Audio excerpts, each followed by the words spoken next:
నమస్తే. మా పేరు ఏ సురేంద్ర నాయుడు.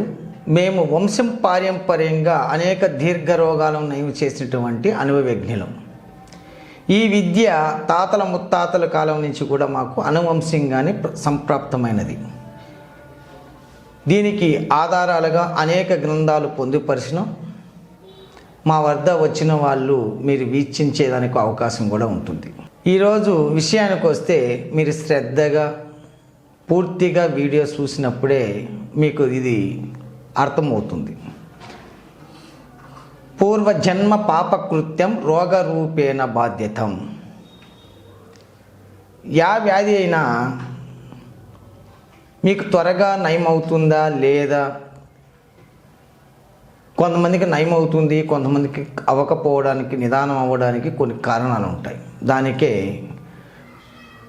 పూర్వజన్మ పాపకృత్యం రోగరూపేణ బాధ్యతం.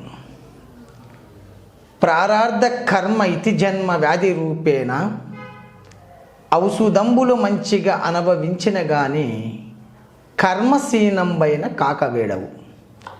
కోటి మంది వైద్యులు గుంపు కూడి వచ్చినను మరణమయుడి వ్యాధి మానపలేరు. సావు దాంతోనే రాసి పెట్టుంటే ఎవరు కూడా మానపలేరు, కోటి మంది వైద్యులు వచ్చినప్పటికి కూడా.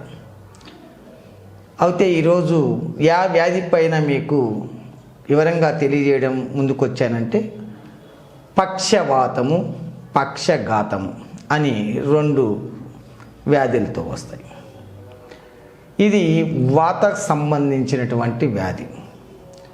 పక్షవాతము అంటే చాలామందికి బీపీ, ఐబీపీ వల్ల బ్లడ్ క్లాట్ అంటే గడ్డ కట్టి మెదడు భాగంలో గడ్డ కట్టుకుంటుంది. వెంటనే వాళ్ళకు నోరు వంకర పోవడము, ఏదైనా ఒక సైడు చెయ్యి కాలు పని చేయకుండా అవిటి వాళ్ళలాగా స్వాధీనం లేకుండా పడిపోవడం, ఇటువంటివి సంభవిస్తూ ఉంటుంది. అప్పుడు ఏం చేస్తారంటే వెంటనే వీళ్ళు ఎక్కడైనా హాస్పిటల్కి తీసుకొని వెళ్ళినట్లయితే వాళ్ళు చేసే ప్రక్రియ ఏంటంటే లక్షల కొద్ది ఖర్చు పెట్టిన చాలా రోజుల వరకు హాస్పిటల్లో అడ్మిట్ చేసుకొని రకరకాల టెస్టుల పేరుతో ఇబ్బంది పెడుతూ వాళ్ళకు ఆపరేషన్ చేస్తారు. తలకు లోపల ఉన్నటువంటి ఆ యొక్క మెదడు భాగంలో ఉన్నటువంటి ఎముక అంటే ఆ యొక్క తలలో ఉన్న బుర్రను కూడా తీసి పడేస్తున్నారు కొంతమంది. అయినప్పటికీ కూడా వ్యాధి తగ్గక చాలా ఇబ్బంది పడుతూ మంచానికే పరిమితమైనటువంటి వాళ్ళకు ప్రథమ చికిత్సగా ఏమి చేయాలన్నది మేము తెలియజేస్తున్నాం. ప్రతి గ్రామంలోనూ, ప్రతి ఇంట, ప్రతి ఊర్లలో ఉండే మొక్క ఏంటంటే కానగ చెట్టు. ఈ కానగ చెట్టు బెరడు అంటే ఏరి మీద బెరడు కానీ లేదా చెట్టు యొక్క బెరడు కానీ తీసుకొని వచ్చి ఆ బెరడుని గజీ బజీ దంచి కొంత నీటిలో వేసి దీనికి మీరు జీలకర్ర కానీ లేదు అందుబాటులో వాయు విలంగాలు ఉన్నాయంటే ఆ చూర్ణం వేసి తాపించినట్లయితే కొంత ఉపశమనం ఖచ్చితంగా జరుగుతుంది. రెండవ విధానం మురుక్కుంద, కుప్పెంట అని చెప్పబడే ఈ యొక్క ఆకుని తీసుకొని వచ్చి ఒక్కొక్క డ్రాపే, ఎక్కువ పొయ్యరాదు, ఇది గుర్తెట్టుకోండి. ఎందుకంటే దానికి బర్నింగ్ చేసే శక్తి ఉంటుంది. ఆ యొక్క ముక్కుల్లో ఒక్కొక్క డ్రాప్ మాత్రం వేసి అది ఒక టైం మాత్రం వేసినట్లయితే త్వరగా కోలుకునే అవకాశం ఉంటుంది. ఇది అందుబాటులో లేనటువంటి వాళ్ళు వామిట ఆకు, బాగా గుర్తెట్టుకోండి. వామిట ఆకు రెండు రకాలు ఉన్నాయి. ఒకటి పసుపులు కాసేది, రెండవది తెల్ల పూలు కాస్తాయి. ఈ యొక్క వామిట ఆకు ఏదైనా కూడా తెచ్చి దాన్ని నలిపి వాళ్ళకు ముక్కల్లో వేసినట్లయితే అతి శీఘ్రంగా కోలుకునే అవకాశం ప్రథమ చికిత్సగా మనం చేసుకునే విధానాన్ని కూడా మీకు తెలియజేశాను. తర్వాత ఇంకొక విధానం ఏంటంటే మూలికా విధానం, సిద్ధ వైద్యంలో భస్మ విధానం అని రెండు విధానాలుగా మీకు తెలియజేస్తాను. అయితే దీనికి కావాల్సిన పదార్థాలు అశ్వగంధం. ఇక్కడ చూడండి, ఈ అశ్వగంధాన్ని తీసుకొని వచ్చి పాలల్లో ఉడికించి దంచి జల్లించి వస్త్రకాలితం చేసినటువంటి చూర్ణం ఒక 50 గ్రాములు తీసుకోండి. రెండోది, వీళ్ళ శరీరం ఎప్పుడూ కూడా వేడిగా ఉండాలి. ఎందుకంటే సలవ వస్తువులు పెట్టడం, ఏసీల్లో పెట్టడం జరిగితే వాళ్ళకు పూర్తిగా కూడా స్వాధీనం కోల్పోతారు. కాబట్టి శరీరాన్ని ఉష్ణాన్ని పెంచుకోవడం కోసము ముఖ్యంగా మనము దీన్ని సొంటి అంటాం. అల్లము, సొంటి, జింజర్ అని చెప్పబడి ఈ యొక్క దీన్ని తీసుకొని వచ్చి దంచి జల్లించినటువంటి చూర్ణం 50 గ్రాములు. మరొకటి మిరియాలండి. మన ఇంట్లో రసం పెట్టుకునేదానికి వాడుతున్నటువంటి మిరియాలు 50 గ్రాములు ద్వారగా వేయించి జల్లించినటువంటి దంచి జల్లించినటువంటి చూర్ణము 50 గ్రాములు. మరి ఇంకొక పదార్థం ఏంటంటే ఇక్కడ గజ పిప్పళ్ళు లేక పిప్పళ్ళు అని చెప్పబడే ఈ యొక్క పిప్పలిని కూడా మనం కొద్దిగా నెయ్యి వేసి వేయించి దంచి జల్లించినటువంటి చూర్ణం 50 గ్రాములు. చివరగా మీకు నేను తెలియజేస్తున్నది అక్కల కర్ర. ఇది తిమురుగా కొద్ది కారంగా ఉంటుంది. దీన్ని మీరు సంగ్రహించుకొని దీని యొక్క చూర్ణం కూడా ఒక 50 గ్రాములు. ఈ 5 పదార్థాలు సరైన క్వాలిటీతో సమభాగాలుగా కలిపి పూర్తిగా ఒకసారి మొత్తం మిక్స్ చేసిన తర్వాత గాజు బాటిల్లో నిలువ ఉంచుకోండి.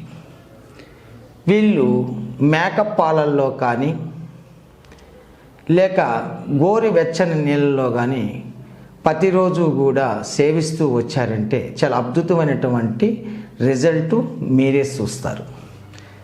మరి చాలా రోజులు అయిపోయింది, మా గతి ఇంతేనా, మాకు వేరే ఏమైనా మార్గాలు ఉన్నాయంటే మా వద్ద మర్మ శాస్త్రం చదివిన వాళ్ళము మర్మకళా విద్యతో నాడిని ఎక్కడ వాళ్ళకు ఎంత ప్రెజర్తో నొక్కాలా, ఏ విధంగా వాళ్ళకు మర్దన చేయాలా అనేది కూడా మాకు తెలిసి ఉంటుంది.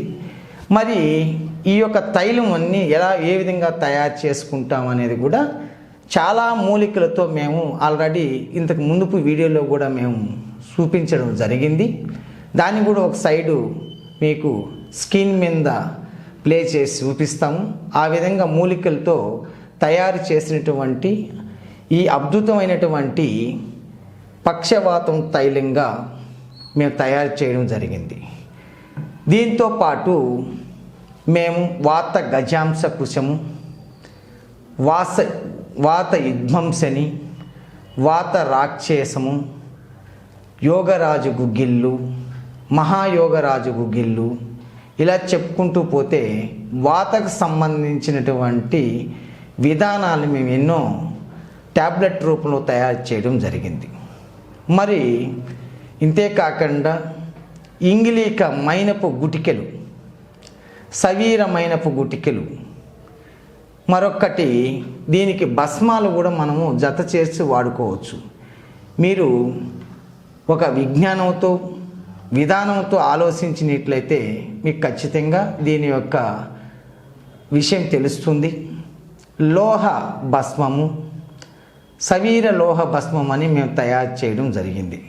ఇది 1 గ్రాము అంత 200 మిల్లీగ్రాములు వాళ్ళకు చేతిలో వేసి తేనెను రంగలించి వాళ్ళకు ప్రతిరోజు దాన్ని సేవన చేపిస్తూ మేకప్ పాలు కానీ లేదు ఇక్కడ నేను చూపించినటువంటి చూర్ణాల యొక్క పొడి కానీ సేవిస్తూ వచ్చారంటే నిదానంగా చాలా కాలం నుంచి మంచానికి పరిమితమైనటువంటి వాళ్ళు కూడా క్రమేణా నడవడానికి వాళ్ళ పని వాళ్ళు చేసుకోవడానికి ఖచ్చితంగా ఈ వైద్యం అనేది తోడ్పాటుగా వాళ్ళకు అందుతుంది. ఇటువంటి వాళ్ళు ఎంతకాలానికి బాగుపడచ్చు, ఎంతకాలానికి వాళ్ళు లేచి నడుస్తారు అనేది చాలామంది మనల్ని ప్రశ్నిస్తూ ఉంటారు. దీనికి 1 నెలలో కూడా చాలామంది నడవగలిగిన వాళ్ళు ఉన్నారు. వాళ్ళు ఎవరు అంటే వ్యాధి వచ్చిన వెంటనే మమ్మల్ని సంప్రదించినటువంటి వాళ్ళు. అలా కాకుండా కొన్ని నెలల పాటు మంచానికి పరిమితమైన వాళ్ళు కనీసం ఒక్కసారి ఈ మందు వాడి మీలో మార్పు అనేది కనిపిస్తూ వచ్చిందంటే ఆ తర్వాత ఖచ్చితంగా ఒక 3 నెలలు లేదా ఒక 6 నెలలు కంటిన్యూస్గా వాడినట్లయితే ఆ యొక్క నరాలన్నీ కూడా పట్టుత్వం కోల్పోయినట్టు క్రమేణంగా వాళ్ళకు శక్తిని సమకూర్చి సరైన మార్గంలో వాళ్ళు నడవడానికి ఆరోగ్యవంతులు అవుతారని మాత్రం ఖచ్చితంగా తెలియజేస్తున్నాను.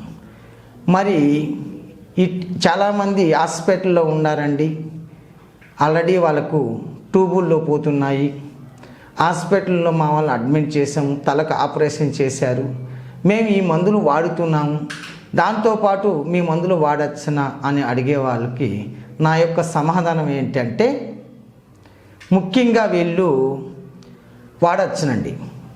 ఎందుకు అంటే వాళ్ళు మాత్రం మింగగలిగిన వాళ్ళవుతే, ఆహారం సేవించగలిగిన వారవుతే ఖచ్చితంగా మా మందు వాళ్ళకు పనిచేస్తుంది. అలా కాకుండా ట్యూబ్ ద్వారా పోతూ ఉంది, పూర్తిగా వాళ్ళు పైకి కూడా లేలేదు, అసలు మాట్లాడరు, కడుపుకు హోల్సేసి మేము ట్యూబ్ పెట్టాము, లేదు నోటి ద్వారా పంపిస్తున్నాం, ముక్కల ద్వారా పంపిస్తామన్న వాళ్ళకు ఈ మందులను సేవించడానికి అరుగురు కాదు. ఒకవేళ మీరు అక్కడి నుంచి ఇంటికి వచ్చిన తర్వాత సపోర్ట్గా కూడా మా మందులు సేవించి అతి త్వరగా కోలుకోవడానికి ప్రయత్నించండి. మీకు ఖచ్చితంగా ఈ పురాతన వైద్యము సహకరిస్తుందని మాత్రం మా యొక్క వంశపారంపర్యంగా వచ్చిన అనుభవంతో మీకు మేము తెలియజేస్తున్నాం. ఇది మీకు ప్రతి ఒక్కరికి ఇటువంటి సమస్యతో బాధపడే వాళ్ళకి షేర్ చేసి వాళ్ళకి ఈ విషయాన్ని తెలియజేస్తారని కోరుకుంటూ సెలవు తీసుకుంటున్నాను. సర్వే జనం సుఖినో భవంతు. నమస్తే. వీడియో కనుక మీకు నచ్చినట్లయితే లైక్ చేయండి, షేర్ చేయండి. మరిన్ని వీడియోస్ కోసం మా ఛానల్ని సబ్స్క్రైబ్ చేయండి. మీ అభిప్రాయాలు మాకు కామెంట్స్ రూపంలో చెప్పండి. మరిన్ని వీడియోస్ కోసం మా ఛానల్ని సబ్స్క్రైబ్ చేయండి.